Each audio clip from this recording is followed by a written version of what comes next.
오늘은 겟세마네의 기도란 제목으로 주의 말씀에 은혜를 나눕니다. 오늘 본문의 말씀은 우리가 너무나도 잘 아는 주님의 겟세마네의 기도를 다루고 있습니다. 주님은 체포당하시기 이전에 겟세마네 언덕에 오르시어 땀이 피가 되도록 그렇게 기도하셨습니다.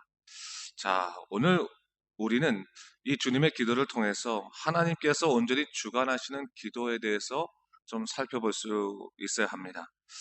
기도의 주권은 여러분 어디에 있을까요? 사실 영적인 차원에서 본다면 당연히 기도의 주권은 하나님에게 있는 것입니다. 그러나 가만히 우리의 기도의 내용들을 살펴본다면 과연 우리의 기도가 성령께서 인도하시는 기도인가 생각이 들 정도로 때때로 너무 세상적이고 자기 중심적이고 자기 감정 중심적일 때가 참 많이 있어요. 그렇다면 이런 기도를 하나님께서 기뻐하지 않으시고 듣지 않는 기도일까? 물론 그렇지는 않겠죠. 그러나 참다운 기도는 어떻게 해야 할까를 좀 우리가 알 필요가 있습니다. 어떻게 우리 기도가 성령님에 의해서 이끌려 갈 수 있을 것인가를 항상 우리가 생각해 볼 필요가 있습니다. 그런 의미에서 오늘 본문이 우리에게 주는 의미는 크다 볼 수 있습니다. 사실 오늘 본문에서는 어떻게 보면 두 부류의 기도의 형태를 보여주고 있는 겁니다. 본문 36절에 보니까 주님께서 겟세마네에 이르렀을 때 제자들에게 이렇게 말씀하셨습니다. 내가 저기 가서 기도할 동안 너희는 여기 앉아 있으라 말씀하시고 베드로와 세베대 두 아들 야고보와 요한이죠. 데리고 가실 때 또 그곳에서 자기의 어떻게 보면 감정을 보이셨습니다. 37절에 보니까 주님이 고민하고 슬퍼하셨다고 말하지요. 그러면서 조금 나아가서 얼굴을 땅에 대시고 엎드려 기도하셨다고 성경 기록하고 있습니다. 주님이 고민하고 슬퍼하며 기도할 때 제자들은 과연 무엇을 하고 있었을까요? 주님이 말씀하신 것처럼 자리에 앉아 있어서 기도하시는 주님이 기도 끝날 때까지 마냥 기다리고 있었을까요? 우리의 경우를 돌아봤을 때도 마찬가지예요. 누군가 가서 내가 저쪽에서 기도하겠습니다. 잠깐만 기다려 주십시오. 그러면 믿음이 있는 사람들이면 다 어떡합니까? 그가 아주 고민해서 기도할 때 같이 기도할 수밖에 없잖아요. 그렇죠? 아마도 주님이 기도하실 때 제 아들도 더불어서 기도했을 것이라는 것을 어렵지 않게 우리가 상상해 볼 수 있죠. 예상해 볼 수 있습니다. 그런데 성경은 그들이 함께 더불어 기도했다라고 기록하고 있지는 않아요. 그렇죠. 왜 그럴까요? 어, 상황적으로는 그들이 한 시간도 채 되지 못해서 졸음에 못 이겨서 잠이 들었기 때문이다. 다시 말해 주님이 기도할 때 그들은 잠이 들었기 때문이다라고 말하고 있는 것이지만 사실 그들의 기도는 진정한 의미에서 주님께 드리는 기도가 되지 못했기 때문에 사실은 이렇게 기록하지 않았을까 그렇게 예상이 됩니다. 자, 그렇다면 왜 제자들은 주님과 더불어 기도하지 못하고 한 시간도 못 되어 잠이 들고 말았을까? 이것은 우선적으로는 그들이 주님의 마음을 돌아보지 못하고 주님의 기도가 무엇인지도 온전히 깨닫지 못했던 그 이유도 있고 또 그들의 기도가 지금까지 자기 의지와 생각을 중심으로 했던 자기 중심의 기도였기 때문에 그럴 수도 있습니다. 우리는 오늘날 우리도 마찬가지겠지만 우리가 기도 생활을 한다고 하면서 하나님의 선하신 뜻을 묻기보다도 자신의 바램이나 생각을 주님께 주장할 때가 얼마나 많이 있습니까? 그래서 무조건 강청하면 들어주실 거다. 졸라야지 된다. 이렇게 생각하고 기도하지만 여러분 사실 기도를 할 때 가장 중요한 것은 나를 향한 하나님의 뜻을 묻는 것이죠. 자기의 바램을 아뢰기보다도 하나님 어떤 것이 하나님의 뜻입니까? 내게 무엇을 하길 원하십니까? 제가 무엇을 들어야 될까요? 그것을 묻는 것이 우선적일 텐데 우리는 듣기보다는 말하기를 먼저 할 때가 사실 많이 있잖아요. 물론 주님께서는 당신의 자녀들의 기도를 외면하지 아니하시고 응답하시는 사랑의 하나님이시죠. 하지만 여러분 때때로 우리가 이것을 알아야 되는 거예요. 하나님의 선하신 뜻이 전혀 포함되어 있지 않은 우리의 기도가 얼마나 무능한 기도가 될 수 있는지를 우리가 절대로 잊지 말아야 됩니다. 오늘 제자들은 사실 예수님의 순환에 대한 이야기를 듣고 놀라기도 하고 근심하기도 했습니다. 그런데 문제는 뭡니까? 주님의 순환과 고난이 자기들을 향한 절대적인 뜻이 들어있음을 그들이 깨닫지 못했던 거예요. 다시 말해 주님의 고통과 주님의 죽음이 나를 살리기 위한 것이었다는 것을 정확하게 깨닫지 못했기 때문에 그들은 주님의 기도 가운데 함께 동참할 수 없었던 것이죠. 그래서 주님의 고난은 주님의 몫인 거죠. 내 몫이 아닌 거예요. 주님의 몫일 뿐이다. 주님의 고통일 뿐이다라고 생각할 수밖에 없었던 것이죠. 오늘 본문에서 베드로와 야고보, 요한에게 주님께서 내 마음이 매우 고민하여 죽게 되었다라고 말씀하셨을 때 여러분 한번 생각해 보세요. 주님이 이 고민과 두려움이라고 하는 것, 근심이라고 하는 것이 단지 십자가의 길 앞에서 겪게 되는 인간적인 두려움이나 고뇌로부터만 나왔을까요? 그것은 아닐 거라는 생각이 들어요. 주님은 제자들을 보면서 어떻게 보면 답답했을지도 몰라요. 3년이라는 시간 동안 당신과 동거하며 주의 말씀을 들은 제자들이 아직까지도 하나님의 선한 뜻을 분별치 못하고 자기의 생각이나 감정에 사로잡혀 살아가는 것을 보게 되면서 주님께서는 근심하고 고민할 수밖에 없으셨던 거죠. 이러한 근심은, 주님의 근심은 주님이 간절히 기도하실 때조차도 잠이 들어버린 제자들을 보면서 아마 더 강렬해지지 않으셨을까, 그런 생각을 해보게 됩니다. 여러분, 물론 연약한 마음으로 세상 것을 구하는 기도를 할지라도 예수의 이름으로 간구하는 자들의 기도를 하나님께서 외면하지 않으십니다. 그 기도도 소중합니다. 그러나 그러한 자기 중심적인 기도는 아무리 열심히 한다 할지라도 우리를 깨어있게 하지 못한다는 것을 알아야 됩니다. 하나님의 선하신 뜻을 구하지 못하고 하나님의 뜻 가운데 살아가도록 그렇게 만들어주지 못하는 겁니다. 내 생각이나 내 감정에 빠져들어 잠이 들 수밖에 없는 영적인 연약함을 드러낼 수밖에 없다는 사실이죠. 근데 여러분, 주님의 기도를 한번 보십시오. 그 기도는 육신의 연약함이나 두려움을 넘어선 하나님의 뜻을 구하는 기도였죠. 기도의 주도권이 어디에 있었습니까? 인간에게 있지 않고 철저히 하나님이 이끄시는 기도인 것을 볼 수 있어요.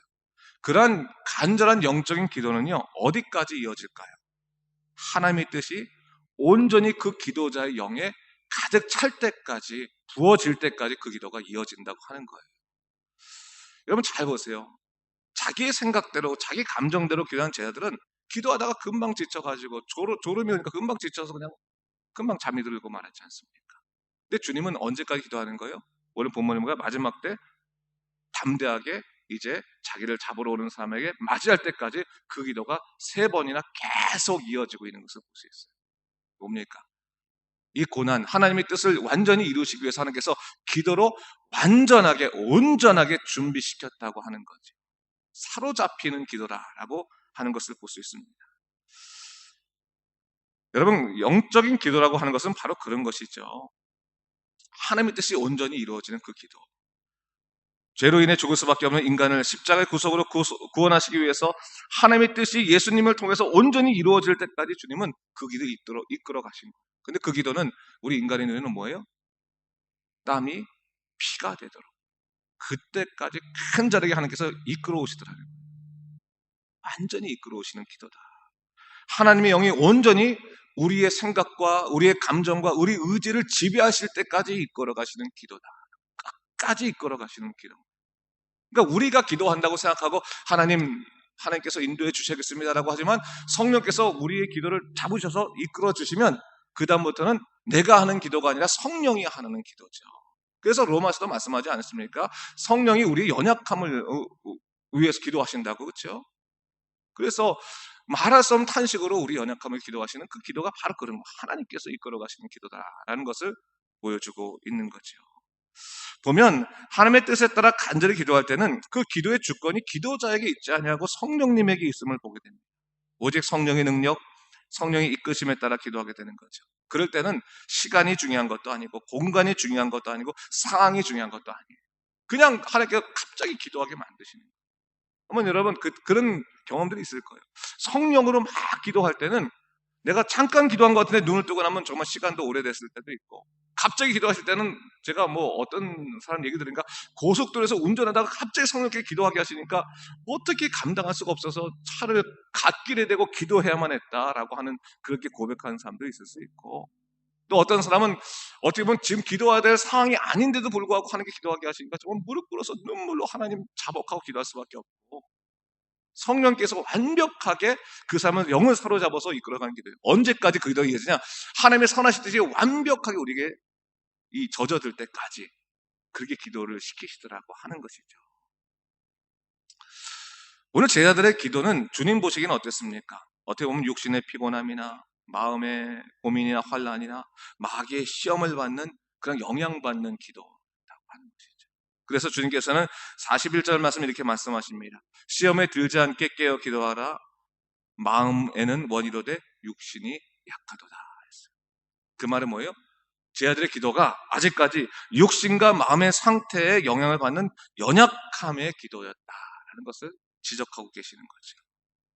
근데 여러분, 결국 뭡니까?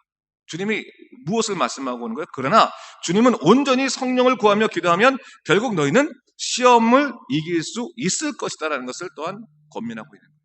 기도가 방법이라. 성령께 의지하면서 처음에는 우리가 기도할 때 육신으로 기도한다 할지라도 성령님이 내 마음 주장하여 주시옵소서. 나를 인도하여 주시옵소서. 내가 성령님이 이끌려가지 않으면 안 됩니다. 하나님께서 그 모든 뜻을 내 영에 완전히 부어주시고 내 영이 하나님의 영에 사로잡힐 수 있도록 인도하여 주시옵소서.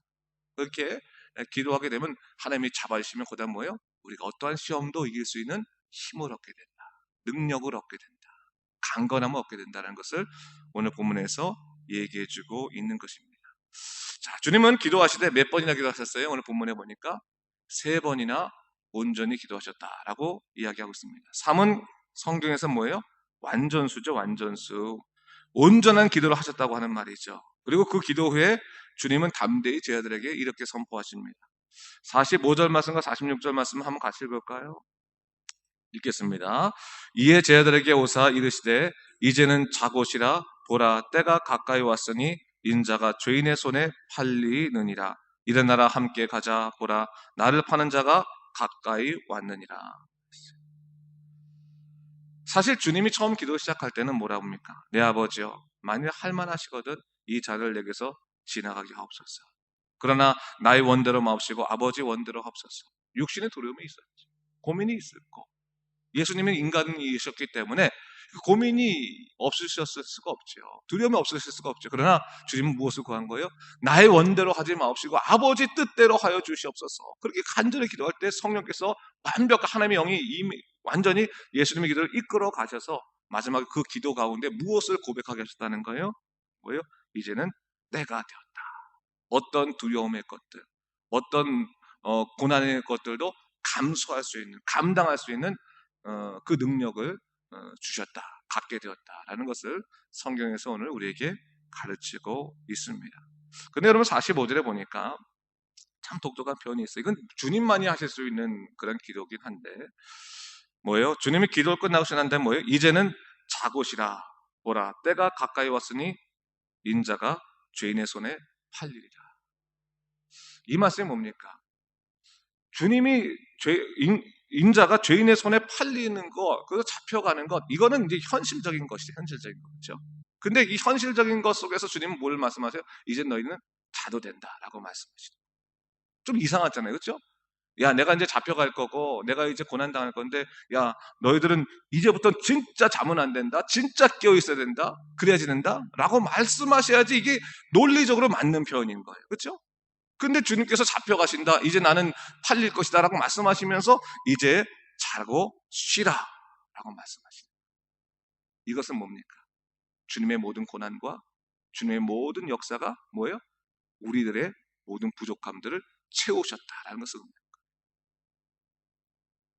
구원은 뭡니까? 하나님이 스스로 고난을 받으심으로 인해 우리 부족한 인간의 죄와 허물들 다 덮으신 사건이다라는 것을 얘기합니다. 마치 물이 바다 덮음 같이 여호와의 영광이 우리 삶 가운데 임할 때 여전히 부족하고 여전히 아무것도 아닌 무능한 완악한 우리라 할지라도 예수의 이름으로 기도하는 모든 자에게는 성령께서 그 기도를 지키시고 도우신다는 것을 우리에게 가르쳐 주시는 것이죠. 여러분 우리가 기도할 때 여러분 이런 분들이 있어요. 저도 가끔 얘기하면 내가 기도를 너무 못해서 기도를 못하겠다. 부족해서 못하겠다. 내가 좀 저기 있는 집사님처럼 뭐 저기 있는 권사님처럼 정말 말을 잘하고 성령으로 기도하면 참 기도를 잘할 텐데 내가 너무 부끄러워서 기도를 못하겠다. 여러분 걱정하지 마세요. 기도는 언어로 하는 것이 아니에요. 기도는 뭐예요? 영으로 하는 거예요.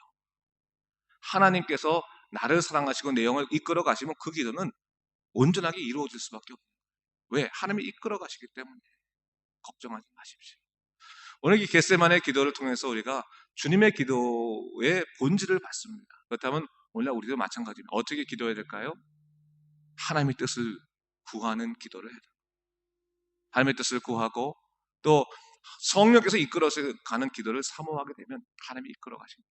그리고 뭐예요? 반드시 뭐예요? 거기에는 응답이 있습니다. 담대함이 있습니다.